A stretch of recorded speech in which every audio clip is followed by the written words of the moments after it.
Hello mga kabady, meron ako ikikwento sa inyo mga kabady. Dito sa Siwol namin mga kabady, makikita dito sa Marcos, Glan, Sarangani Province. Dalawa itong Siwol ito mga kabady, makita ninyo. Kasi dito ka dumadaan sa baybayin ng dagat at sa barangay ng Marcos. Kasi ito ang the best na daan pa ikot-ikot lang papunta doon sa kabila na barangay. So ito yung pinakita ko sa inyo na para malaman niyo kung anong kagandahan nito, pero hindi niyo makita kung ano ang kasi nakakuha lang ito naka-video lang ito sa daan. Pero kung susuri niyo pagkapag may drone kayo, makikita talaga ang ganda ng Siwol ito ng daan road. So mga kabady, ito ay matatagpuan sa Glan, Sarangani Province. Dumadaan ka pa sa poblasyon, Tulan, at saka Gumasa, Kablalan, Baliton, Burias, Pangyan, at saka Marcos. Dyan na dalawa tong Marcos, big at small. Ito kasi sa big to makikita yata ito, hindi ko lang kasi hindi ko nakitang karatulay.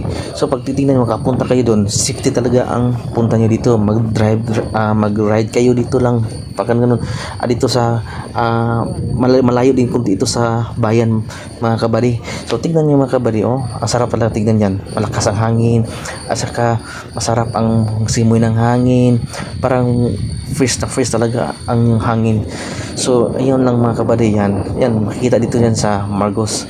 So sana punta kayo dito, yung hindi pa nakapunta na kayo. Safe ito mag-travel, basta safety lang kayo palagi mag-drive, at saka complete kayo, at saka mag-helmet lang kayo kasi marami kayong dadaanan na pataas, pababa, paikot-ikot, ganun ang dadaanan sa baybay talaga yan talaga ang madadaanan nyo.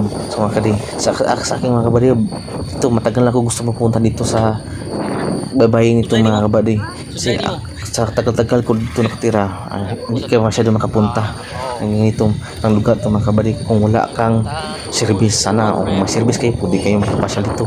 Mura lang ang 100 nyo, 100 Pranjinsan, Tuglan, Marcos. Kasi 200 yung paggasolina nyo, sakto na yan mga kabady. Makapunta na kayo dyan, makapasyal na kayo. So ganyan lang talaga mga kabady. So mga kabady, dito na lang ito pasalita ko sa inyo mga kabady. Sana intindihan nyo lang kung paano, kasi maramdaman ninyo naman ang salita natin. So paano na yung mga kabady. So see you later mga kabady. Salamat sa papanood ng mga video niyo mga kabady. See you soon mga kabady. Like and share naman na kayo mga kabady, at sa comment niyo mga kabady. Salamat sa review.